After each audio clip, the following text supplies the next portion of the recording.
Sebuah momen mengharukan seorang anak yang rela membuatkan makanan untuk ibunya yang sedang sakit viral di media sosial.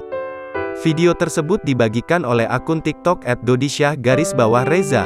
Seorang anak kecil membuatkan makanan seadanya, untuk ibunya yang sedang sakit, tulis pengunggah dalam keterangan video. Dalam video tersebut terlihat seorang gadis cilik berkaos hijau sedang memberikan sebuah mangkok berisi mie kuah dan bakso kepada sang ibu yang sedang terbaring di dalam kamar. Ketika melihat sang anak yang membawa sebuah mangkok berisi makanan, ibu dari gadis cilik ini menangis.